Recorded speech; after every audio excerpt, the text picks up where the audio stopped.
Hi guys, hope your first day back at school went well. I was asked by a couple of teachers this morning who stopped by to pick up their food handler book if I would mind sending them my Apply Your Knowledge question forms that I created. It goes through the book, the workbook, and all the Apply Your Knowledge questions are in a form, Microsoft form, that the kids can then fill out online, and it should automatically score it for you and everything based on the scores that I did. So I wanted to share this video because if you don't do what I tell you here in this first part of this video, you'll screw up the system for both you and I, and you won't get any of your numbers. You won't know whether the kids did it or not because it tracks the form based on who makes it. So you're going to log into Office 365, however you do it for the district.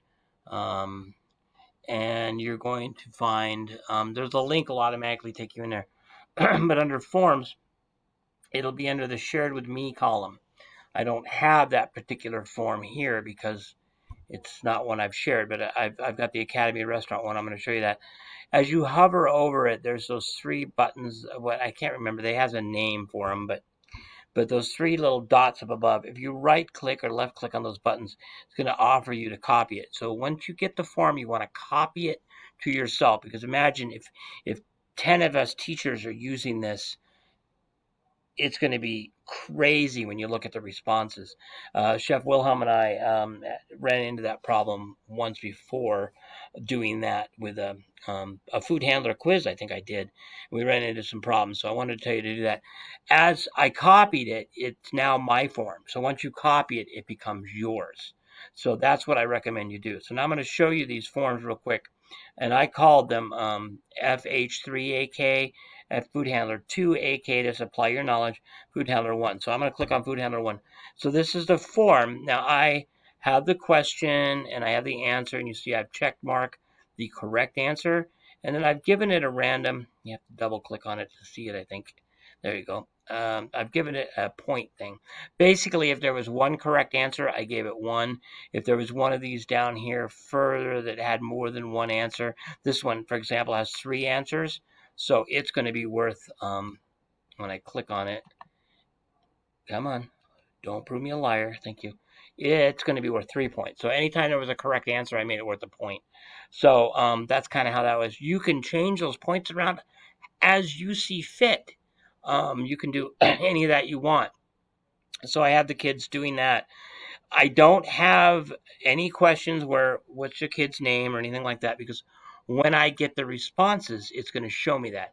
If you have never used Microsoft Forms before, I'm going to show you one of those. If you have, this will be boring, and I'm sorry. I'm going to find one with responses. Here, this one. Um, Here, potty shoe video questions, whatever. So as I look at the responses, it'll tell me who did it. I don't have to look at a name.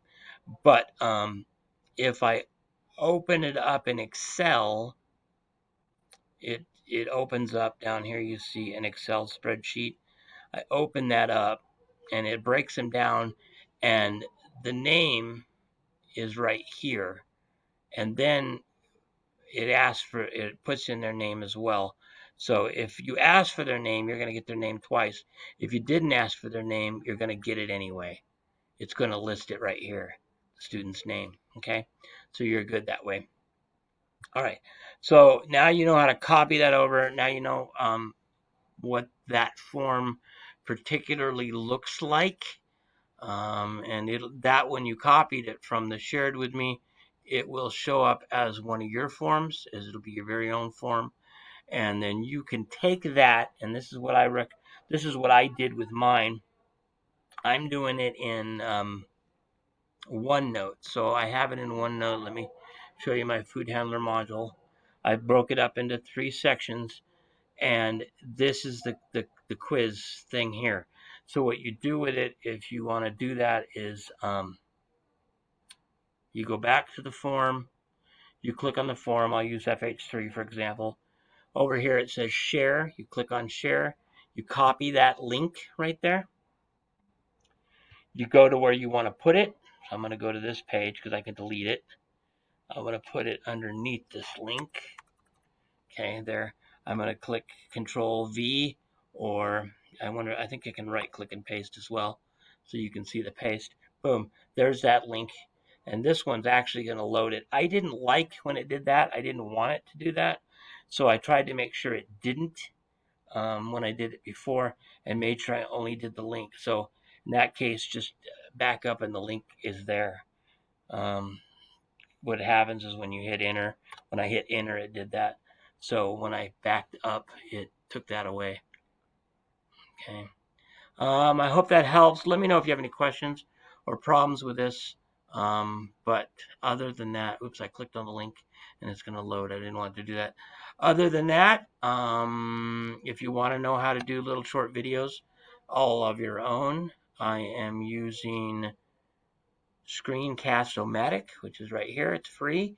You get 15-minute videos for free. I think the district's going to buy us a license for that, but I haven't heard. So I've been keeping my videos under 15 minutes. So, all right, that's all I got. This video will be with those links that you can put into OneNote, or you can push them out on Teams.